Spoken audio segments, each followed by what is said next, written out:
When you do have a strong brand, when you do have a confident brand, it is very natural. It's going to be the most natural thing to be consistent across the platforms because you are only being who you are. Hi, everyone. Welcome to the Scale It Method, where we teach you to reach the next level in your business, build your dream team, and scale beyond 8 figures. Too many business owners are stuck trying to do everything themselves, and their businesses are suffering as a result. And I don't want you to be one of those people. I'm Allison Maslan, and my company, Pinnacle Global Network, has helped thousands of business owners scale their companies using my framework, the Scale It Method.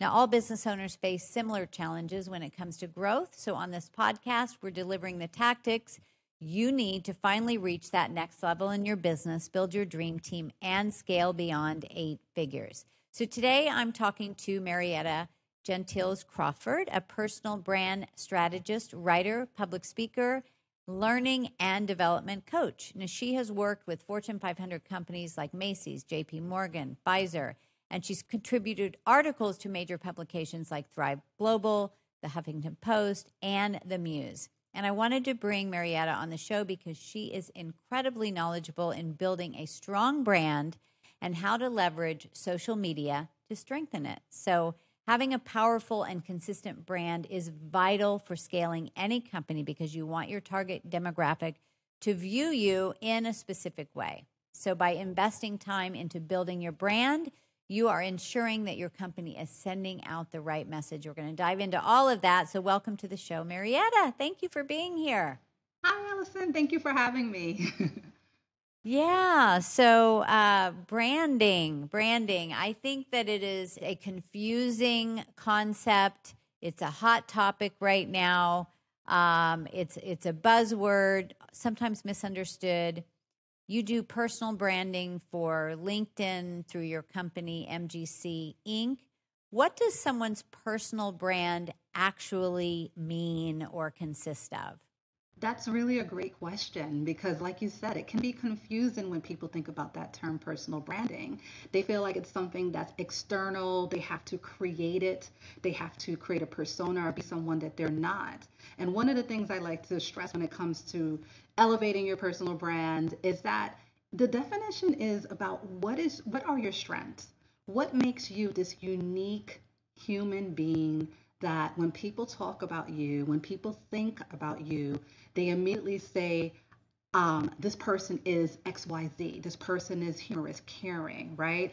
And so when you think about personal branding, it's not about creating or being anyone that you're not, but it's about really embracing and understanding what makes you unique, what makes you different, and honoring that and being really confident about that in everything that you do, in every way that you show up. Wow, that is powerful. And so, do you feel, Marietta, that it's important? I think people have been confused when they're running a company, for instance, as the CEO. Do I work on building that personal brand or do I work on building the business brand? Or is it both? It's a little bit of both, but one of the quotes, and I always like to attribute a quote to whoever created it, but I can't pinpoint who it is, but there's this saying in marketing that people do business with people they know, like, and trust. So at the end of the day, when it comes to, if you're a CEO of your business and you're thinking about how do I reach my target demographics, it's really the person behind the company that you are connecting with and that's making you want to learn about it. Right. Like even you mentioned that I used to write for a Huffington Post and Thrive Global. People know Ariana Huffington. When you think about these brand names, people know the CEOs, and then the company as well. So even on LinkedIn, as you're building your brand, getting your visibility up on LinkedIn, it's about getting people to your website. It's about building your company brand, but they want to know who that person is and what are their core beliefs and how they can connect with them before they make that purchase or that hire or that connection.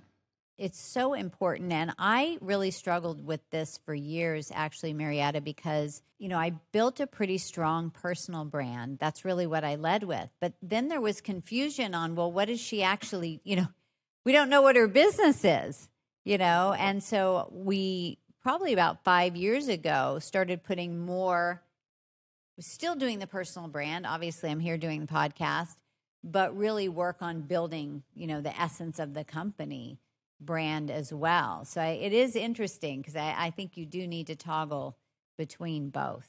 Yeah, and it So, really goes in hand to your point, right? Because at the end of the day, you want to drive people to the company. You want to yes. drive people to your website. So it goes in hand in understanding, like, this is the person, right? And then it's up to you as the personal brand. Where do you want to drive that person? What do you want them to leave with when it comes to your company and what the message that you're trying to get across as well? Yeah, it's really important too, and especially if you have a business where you have other team members and they're not going to always be working with you. But I think of like Richard Branson, the personal brand, Virgin Airlines, but you don't expect that Richard is going to be the one flying the plane.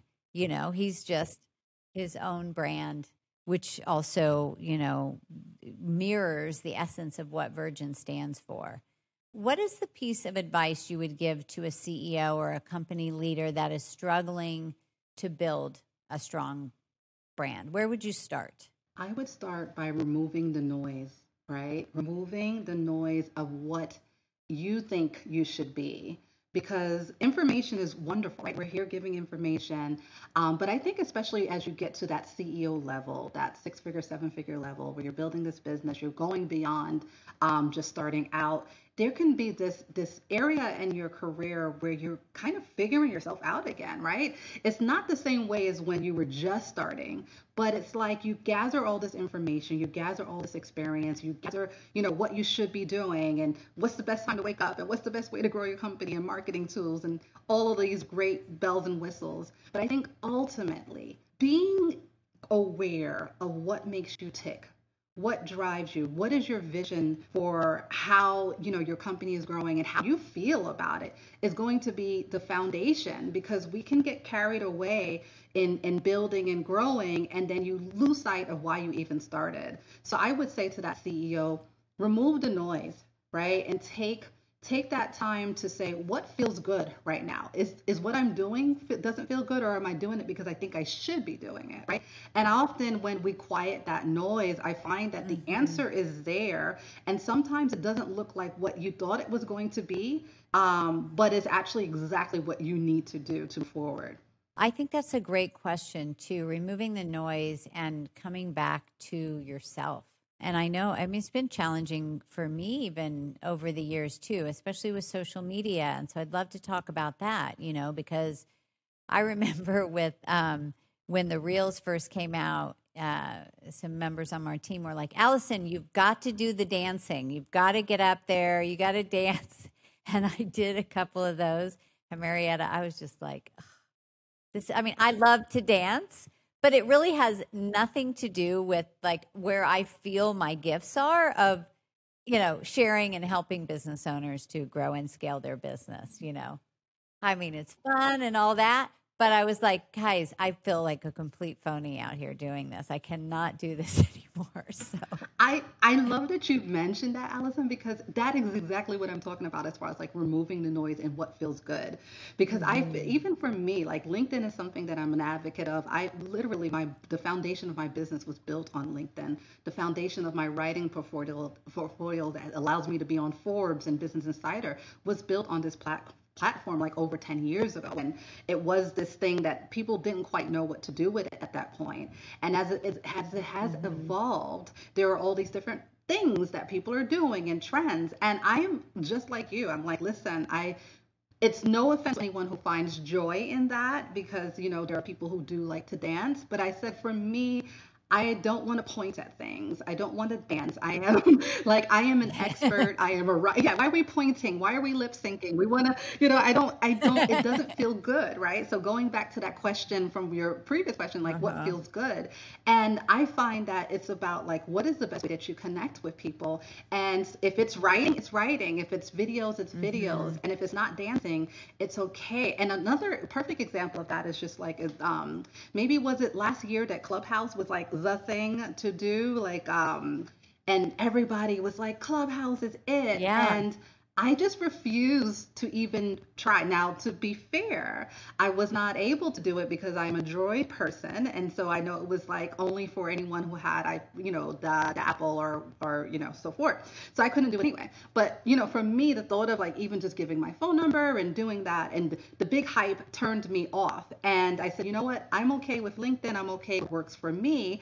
And while I'm sure that many people may have Clubhouse, I don't know if you're on it, but while many people may enjoy it and have enjoyed benefits, for me, I felt like I didn't need another social media platform to feel like I had to spend time on. I know what works. I know where I felt most comfortable with on LinkedIn, and I just removed that noise, going back to like removing the noise and stayed steady in like what feels good, not necessarily like what is the new thing.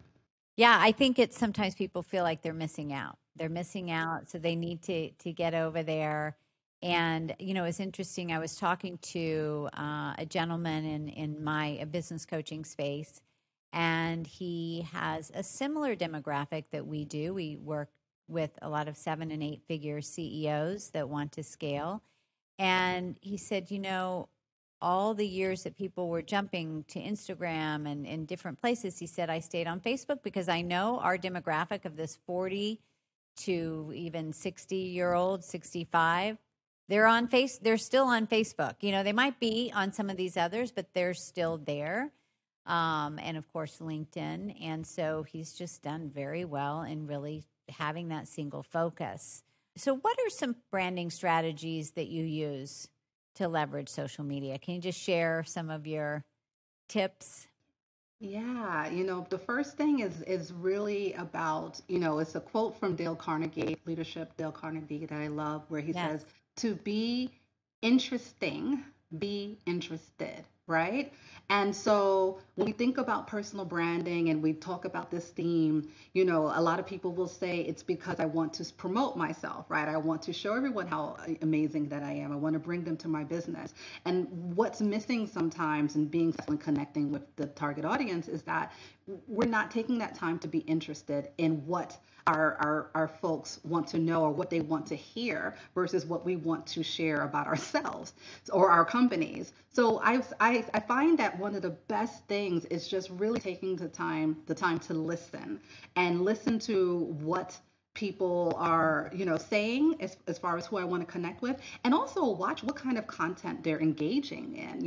LinkedIn is a perfect place for that if your target audience is there, because you really can get a good idea of where your target audience is, where they're commenting, what are they passionate about. Even if you're not connecting with them directly, you really can get a good insight into that. So the first thing I would say is focus on building that relationship and being interested in what others have to say, because if you want to, have people be interested in you, you got to know what they want to hear and then give it to them.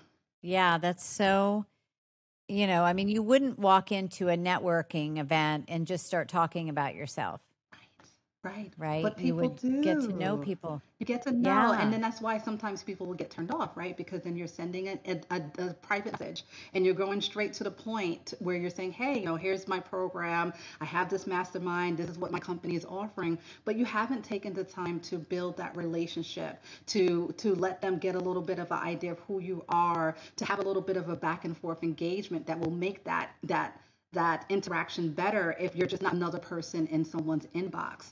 So I feel like relationship building is something that you cannot take a shortcut, and there's no shortcuts to it. But if you do invest the time to do it, you'll find that your time on social media, especially on a platform like LinkedIn, will be really fruitful, because you're building that warmth that is important to trust. Okay. What would be a next step? You're building the relationships. And then what's something else? So the next part of it is the credibility standpoint, right? And it's so important to have that credibility. And this is it's not a new idea per se, but sometimes it's something that we may not always keep at the front of mind. And the internet, and one of the things, when we talk about social media and the internet, is that while it's good where it's leveled the playing field, where there are more opportunities for CEOs, for experts to share their thought leadership, At the same time, the other side of it is that there's a lot of people, right? There's a lot of voices, there's a lot of people who are doing the same thing. So this is where personal branding and having a unique brand and embracing your strengths, as I mentioned before, comes into play. But then also weaving in as you build those relationships and continue to focus on it as, as a natural part of scaling your business. It's also about making sure that when people Google you, right? When people look you up for whatever way they find you, whether it's through your podcast, whether it's through LinkedIn, Facebook, that everything that they're seeing supports what you're saying about yourself. And just a cool little geek point about LinkedIn is that when, a lot of times, even if like you meet someone at a networking event or however you meet them, we're all a little, nosy, and we'll Google them somehow if we're not going through directly through LinkedIn to get to know about that person. And if someone Googles your name for LinkedIn, it will actually, your profile will be one of the top 3 links that will show up. And while, some people may not think about it, it's like, yeah, like it's a part of your brand, it's a part of your reputation. So making sure that credibility all across the board is supporting everything that you're saying for your company.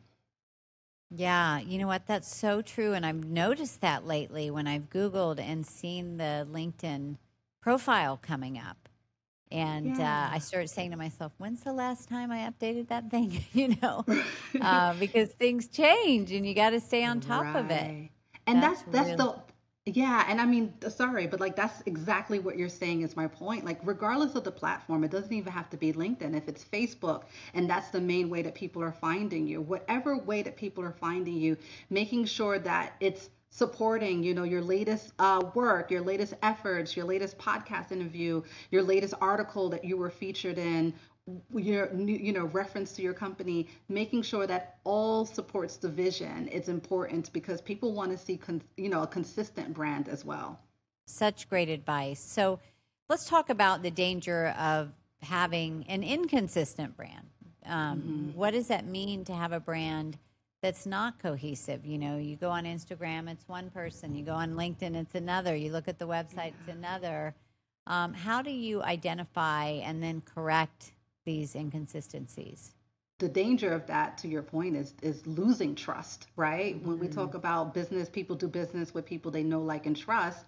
Everything comes down to establishing that rapport and that trust. So the first thing is that when you do have an inconsistent brand, it is making someone doubt, like, which one is the real Marietta? Who's the real Allison? Who's the real, Peter? So I think the key is, understanding that you don't have to be different people across different platforms if you choose to be visible across different platforms.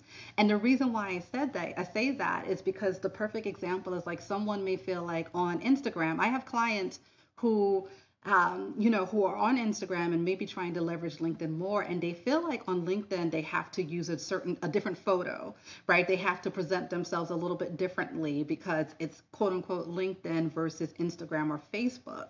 And one of the things I say is that if this is who you are on Instagram, if this is your personality, be that same person. So I would say, as far as identifying those gaps, is to make sure that even if you, tweak it a little bit, tweak your approach for the platform, which makes sense from an analytical standpoint, there should be the same traits, the same personality, the same unique human being that people are seeing regardless of where they find you. I think that makes so much sense, because this idea that we're going to show up as different people on all these different platforms, that's, I remember there was a post, there was a trending thing that was going on Instagram at one point, and you would show the different parts of yourself, like different pictures. Yes. I don't know if you remember that. And they were all different so kind of funny that you say that, but really it's so true. Like it's you.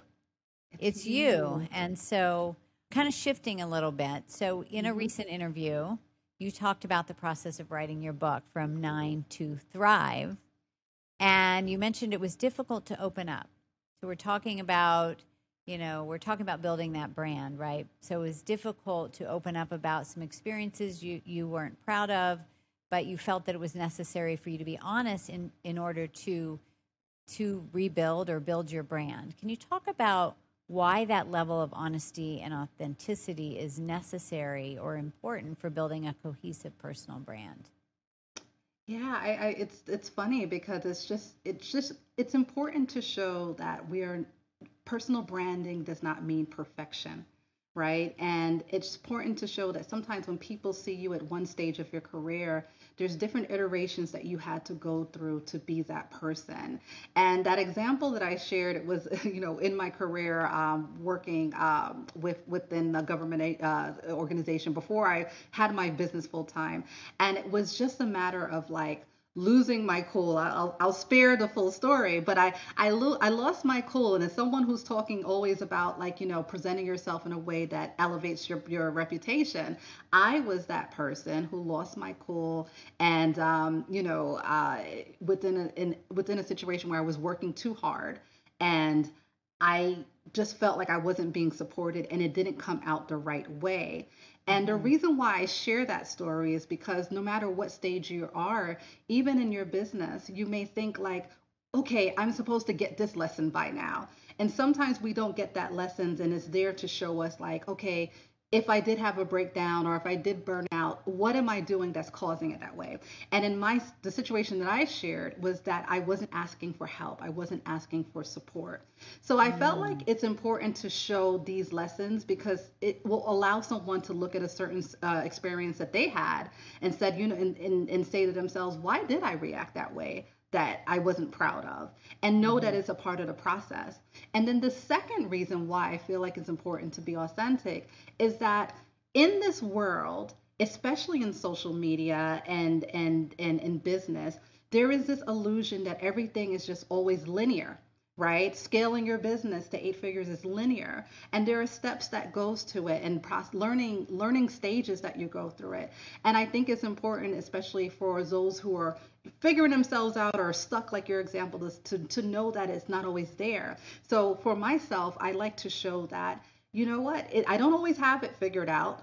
And, maybe you see me in Forbes here today, but it actually took a number of rejections in pitching stories before I got that Forbes. But maybe you understand that, okay, it didn't happen today, but I'm not going to give up. And a lot of times it's about staying in the game. So when you hear someone say, listen, it took me I pitched to Business Insider, I pitched to, the Muse when I was writing. And it's funny because even in that story, it took a couple of years before an editor finally got back to me. And from there, it opened the doors for other opportunities. So I just want to show that it's okay if it doesn't happen immediately, because if you stay in the game, it will happen. And that's the most important thing. Yeah, and I think business is the most non-linear path, right? It's like the opposite of linear. There's a lot of loop-de-loops, a lot of loop-de-loops, yeah. But it makes us strong. It makes us stronger. And I think it's almost our responsibility when we get to a certain part of our business to put that hand down to someone else who needs that, whether they're in the beginning stages or whether they're in the scaling stages and they're getting through that other bump that they need. It's really our responsibility to say to someone, I don't have this figured out, so that when they have those moments of weaknesses and those moments of doubt or imposter syndrome, they know that it's just a part of it and they keep on pushing through regardless. So, yeah, it's, I hear from our community and Pinnacle Global Network, our business owners, they appreciate because I do share a lot of my mistakes and, even that I'm continuing to make mistakes as, we're always learning and growing. And I know that I appreciate that when I see that in others because you have such respect for them really being real. Although it's not always easy, right? Because you want to show up a certain way. And I remember when I was writing my first book, I have 2 books, but my first book came out in 2008, end of 2008, almost 2009, called Blast Off. And I remember the editor that I was working with, and she said, Allison, you have to decide how much of yourself you are willing to open up. How much of yourself are you going to share in this book? And I remember I really had to think about that because I had a lot of clients and I always made it about them, but I didn't really talk about myself that much, So I was like, how much do I really want to open up? And I decided to go ahead and just tell it all. And I just cannot tell you over the years how many people say, oh my God, your story is my story. Like I did that. Like I can so relate to that. And I think that's another thing that's so important about being authentic is because then people can go, oh my gosh, yes, that's me. You know, I went through that too. I really resonate with you. I want to learn more about you because we speak the same language. Yeah, it's so important. And doing it, in the key word that you said, in a genuine and authentic way, not a manufactured way. Like, I don't know if you know about like the crying CEO who just really got dragged recently on LinkedIn, but there was like a case where there was a CEO who recently had to lay off some employees, and he took a picture of himself crying and, talked about it. And it was really hard. It was very polarizing because there were some people who said, he's being vulnerable and he should not be attacked for being vulnerable. And then some people were saying, well, he was doing this for attention, right? And whether what this person's intentions were, we don't know. Only he knows that. But we do have to be mindful of how it comes across too, because when we talk about visibility and we talk about reaching our target audience on social media, sometimes we lose the focus and focus on like what's going to get likes, what's going to get Yeah. attention. And so it's important going back to removing that noise and being really secure on how you're feeling comfortable and what you're feeling comfortable sharing.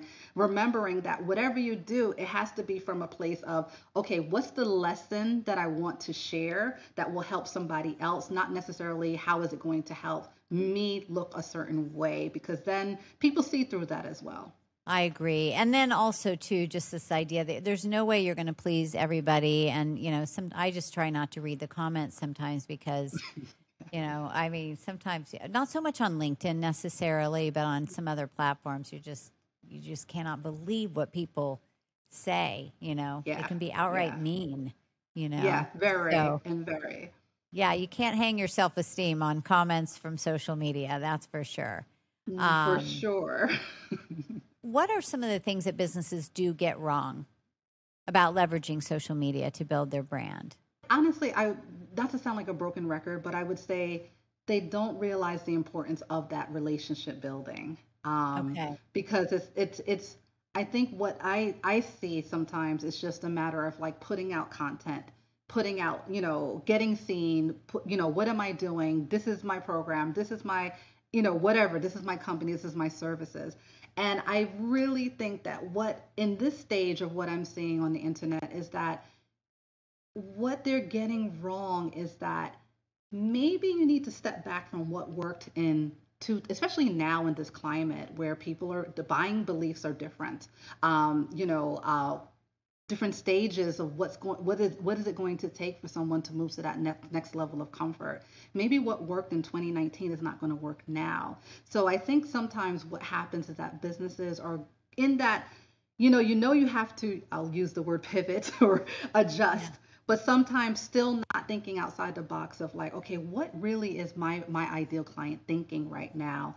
And am I adjusting my approach to make sure that it's connecting in a way that's going to have that impact, because Mhm. there can easily be this disconnection that is not always visible, but it's there.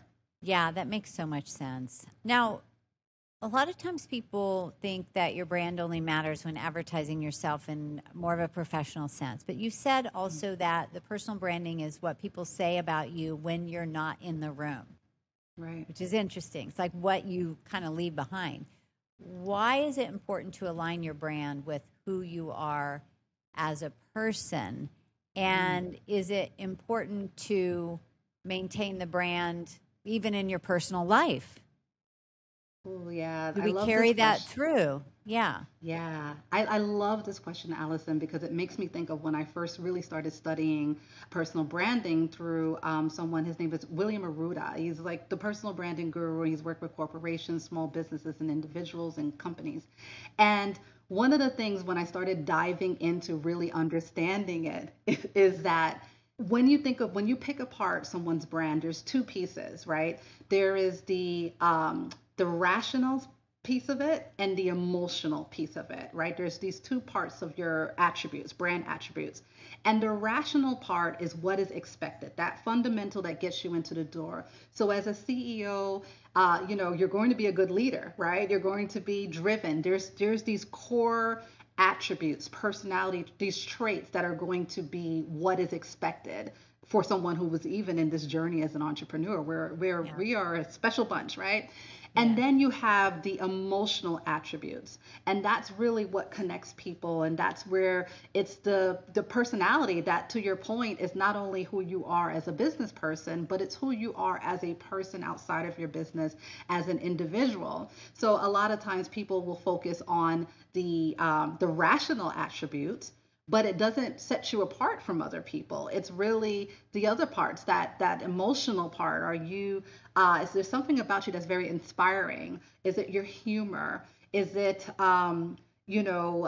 devotion? Like these things that when people are talking about you when you're not in a room, it connects more than someone who's detail oriented or who's driven. It's something that connects people to you as a human, and it's something that your client will say about you, but also your partner or your family member as well.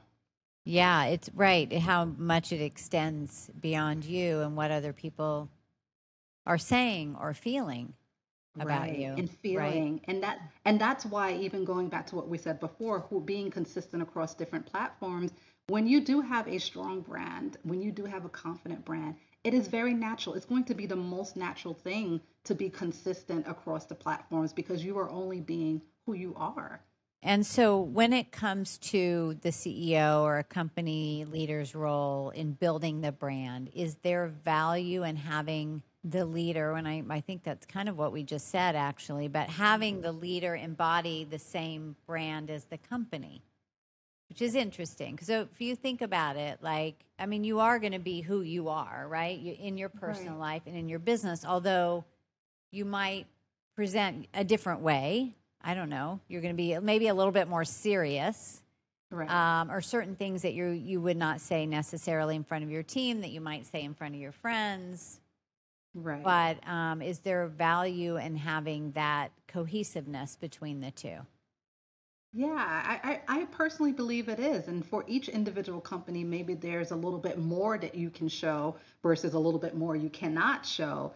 But either way, when you think about big companies like Amazon or even Virgin Richard Branson, it's still connecting to the people. If something happens and Yes. this person gets into some type of publicity, some type of PR with that person, it's going to connect with that company whether they like it or not. There is this interconnectivity. So I think it's something that we evaluate as far as how much we can do. But I also think that is part of like just business, like being a personal brand or having a business, that we do have to adjust. I wouldn't say be different people, but there are adjustments because obviously if you're in a social environment or someplace with people, you may be a little bit looser than building a relationship with someone who's just getting to know you. So it's something Yeah. that you analyze, but you make sure that there's not too many gaps either where it's the difference is unrecognizable.